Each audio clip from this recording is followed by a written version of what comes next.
Like sumo wrestling and samurai sword fighting, drifting was born in the land of the rising sun. Yes, Japan. But here in America, where horsepower is king, the sport has taken off. You're probably wondering, what is drifting and how can I drift my car? Well, drifting essentially is where a driver intentionally oversteers the vehicle while still maintaining control. Basically what we're going to have here today is we're looking at a limited slip differential rear-wheel drive vehicle, and like most drivers want is a standard transmission, but this is an automatic transmission. Off the factory line, this car has 255 horsepower.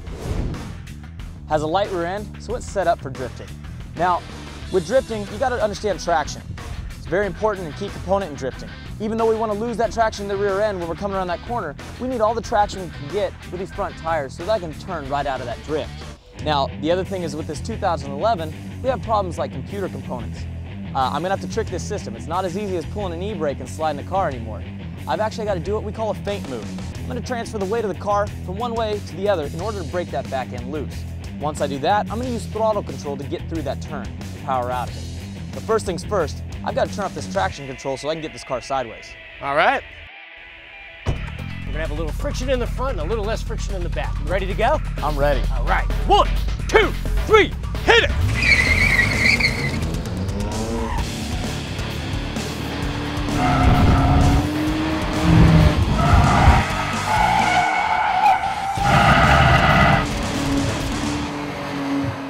All right, you made that look pretty easy. Coming up in that corner, it wasn't too bad. With all the weight in the front end, I was able to shift that weight and get it back the other way, and this back end broke loose, no problem. Did this seem pretty easy, right? Yeah, not too bad. Yeah, not too bad, huh? What do you say we just kind of up the ante? Do you think you could actually do this with a semi?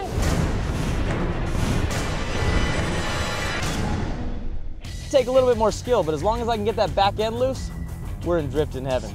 I'm glad to see his confidence. First of all, a semi-truck is not designed to drift at all. The drive shaft, the height of the vehicle, the weight of the vehicle, and the simple fact that it just doesn't have the horsepower. It's low torque.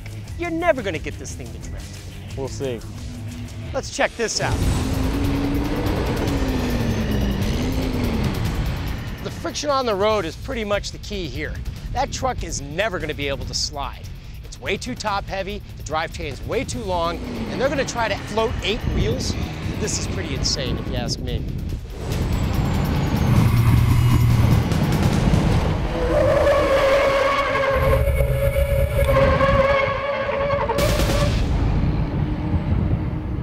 All right, Garrett, that was pretty impressive. That was a lot tougher than I thought it was gonna be though. I couldn't even believe you got the thing to even remotely start to drift. So Garrett, let me ask you something.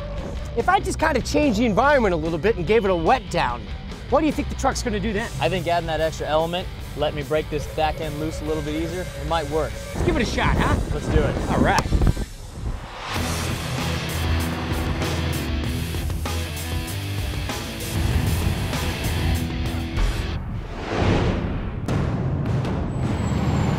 As soon as we put water down, friction no longer becomes an issue. The surface tension is now broke, and you actually get the axles to go around and pull adrift. With a pretty good driver behind the wheel and someone with a little bit of experience, look what they can do.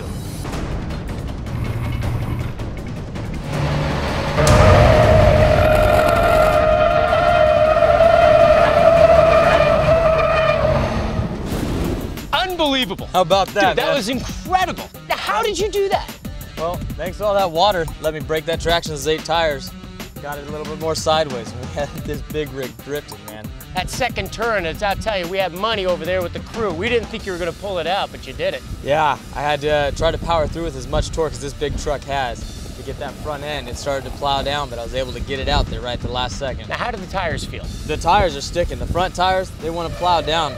Tell you what, if we made these things bald, had that slick spot, we'd be riding that thing sideways the whole way through. Nice. So basically what we learned today is a little something about surface tension, because when you add water to a surface and you got wheels and you got weight, you actually break the tension, and that was actually allowing you to slide. Yeah, drifting, it's all about traction, all about that tension, trying to break that traction coming around, and that water helped. Yeah, there's just absolutely no reason why anything this top heavy with this many tires and this many axles should have ever have done that. Well, that's what we do here. We'll see you next time.